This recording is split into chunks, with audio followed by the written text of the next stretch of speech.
Hello, everyone. Welcome back. I am super excited to introduce my guest for this week, Mireille. How are you doing today? I'm excited to get started. I'm doing great. Thank you so much for having me here. I'm really excited. It's been a while, actually, since I've been on a podcast. Usually, I'm not the one in the hot seat, so I'm really excited.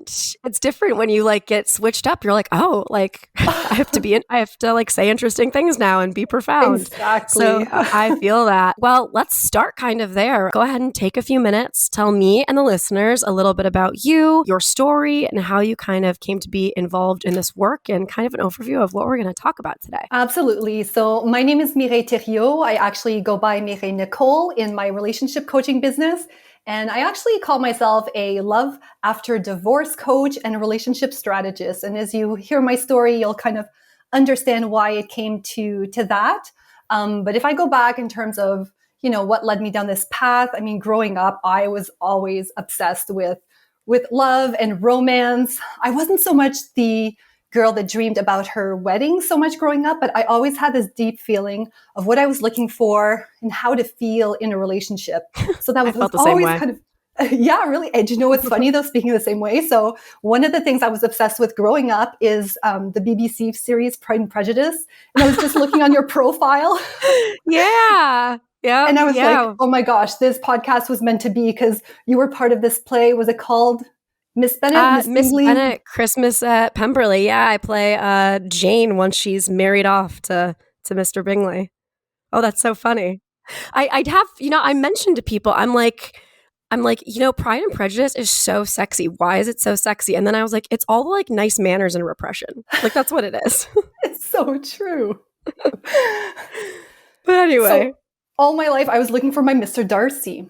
So, I mean, growing up, I lived kind of a typical teenager life, had relationships here and there, but you know what? I was really never the girl who was always in this long-term relationship. So, I met people, and that's kind of relevant because later on, I finally found a man and I got married. So I started off first getting married, and then that kind of didn't turn out. So wasn't my Mr. Darcy, didn't turn out to be my happily ever after. And I found myself to be divorced. So I had a struggle, keeping those relationships. And you're going to say, well, oh my goodness, you're like a relationship coach. Why would, women come to I would me never say that. Relationship coaching. Well, I'm going to put it out there, but thank you. But what I learned is that, what I could see in hindsight is that I was really missing a lot of the skills and the tool to make these relationships work and to have this, fairy tale ending, Pride and Prejudice ending in terms of my love life. And after my marriage ended, I actually did end up finding and attracting my soulmate. So I'm super happy for that.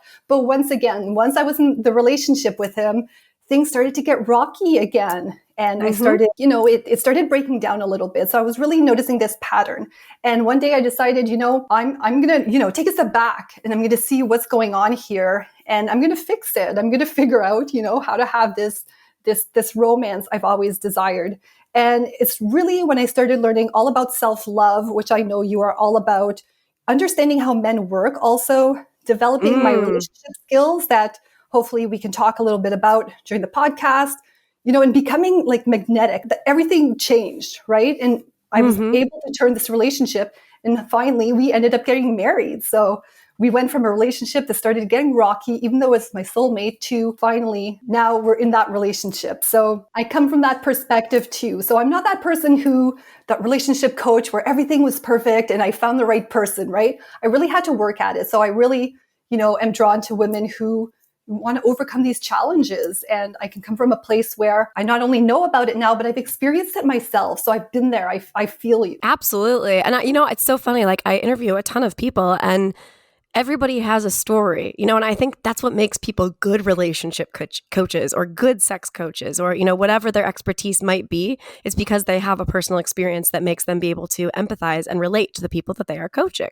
And, it's funny too, what you were just saying was about, having the tools. It reminded me of something that I talked with my partner about very early on because, as I think I mentioned to you, I had a very long-term I'm 32. I had a very long-term relationship end when I was 31, and it broke me in almost every sense of the word. But from it, I've learned a lot. And one of the main things that I learned is that some people view love as a feeling and other people view love as a Mm-hmm. choice. Mm-hmm. And I was with somebody who viewed it as a feeling. And when those good feelings, when it got rocky and those good feelings went away, he was done. Whereas I have always viewed love as a choice. Those feelings aren't going to be around forever. It's going to get rocky. But what makes real love real is that you are waking up and choosing it each and every day. And I imagine, I have a suspicion, I'm not sure if it's true, but I would imagine that it is, that that's kind of one of the things that you explore. I mean, would you agree with that, that in healthy relationships that last, love is more of a choice? I definitely agree that it gets to the stage where it does become a choice, right? Because life comes in and you get just challenges from either work or just your social life and just, growing up in general together, right? Absolutely. So it definitely gets to a point where there's a choice. I think a lot of times one of the really interesting relationship, theories that really stuck with me is that a lot of times a predictor of what's going to happen in a relationship happens in the earlier on. So we always talk, about this honeymoon phase, and at the beginning, everything, like all the feelings are there. But after a while, especially if you don't have all the tools, all the skills, and you don't make that choice, that can go away after a while. Yeah. So I think there's a bit, in the beginning, we're all swayed, we're all wrapped up in those beautiful emotions. But to make it last, there's definitely a choice that comes in there. And I think even after you make that choice, you can actually get those emotions back. So I think you can Absolutely satisfy both partners at the end of the day when you do it correctly. Yeah, it's kind of like a feedback loop, right? Like Yes. when you make the choice every day, it makes your partner feel valued, and it makes them feel like you value their relationship, which makes them feel fuzzy feelings towards you. So it kind of furthers that honeymoon phase, the harder that you work at it and the more that you show up with that intention. So true. That feedback loop is so important. And I mean, what Yeah. happens a lot of times is people get into the negative feedback loop instead of the positive. So when we can get unstuck out of that and create that positive feedback loop, that's when you really strike gold in your relationship. Definitely. So, kind of like, I kind of want to follow like the advice and the coaching that you do kind of through the timeline of like your experience. So how old were you when you got married, and how old were you when you ended up getting divorced? So when I got married, I was about 27, 28. And then I was divorced at 34, 35. So that's one of the things I talk a lot. Like I follow quite kind of the trajectory.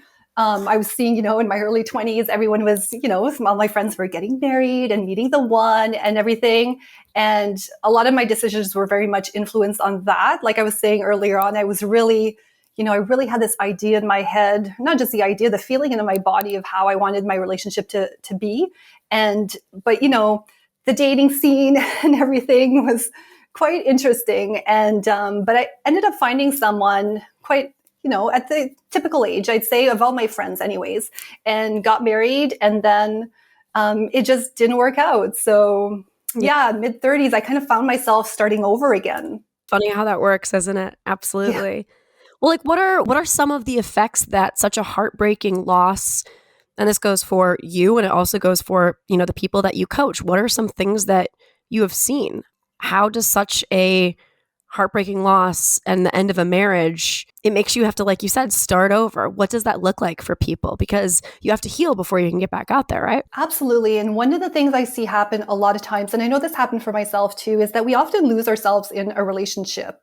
And we, when we're with this other person and we start a life together, we really create an identity with that, with our love life and with who we are in the relationship with our partner. Maybe we start having children, we become parents, and we start identifying with all these different aspects of our relationship.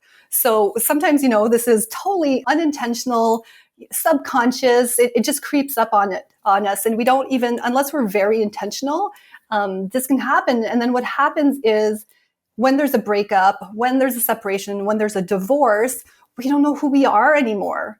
And I felt that myself too. I like to tell the story about how after my divorce, I was just driving around in my car. And then all of a sudden I started playing this music that was, my kind of music that I wasn't listening to anymore when I was in my marriage. Like I had totally even changed the type of music I was listening to. And, that day I had started wearing clothes. It came to me, I realized I was wearing clothes more like who I really was. It was my style again. And I had totally, like, you listen to this now and you're like, of course, like, why would you do that? But it totally crept up on me in my relationship. I was kind of, conforming and just kind of becoming one with this new life with this other person. And that's fine. You definitely want that.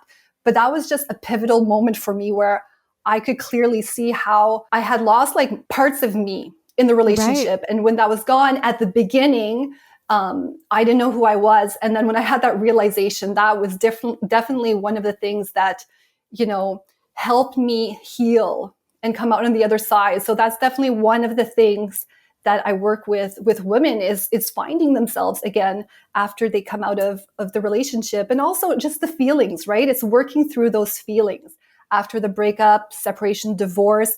They can bring up feelings of embarrassment. You might feel a bit humiliated depending on what happened, what the circumstances were.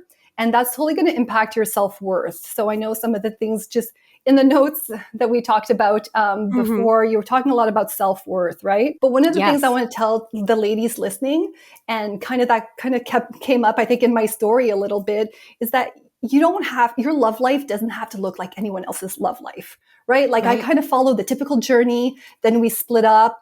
I found my soulmate later on in life. It took a divorce. Now we're married. Now we have a crazy blended family together. And it's just like its own beautiful mess. So in the moment, when there's a separation, a breakup, it can seem really hard. But part of it is also, trusting in the possibilities that continue to be there. And they might look different for you, but they can just be as beautiful.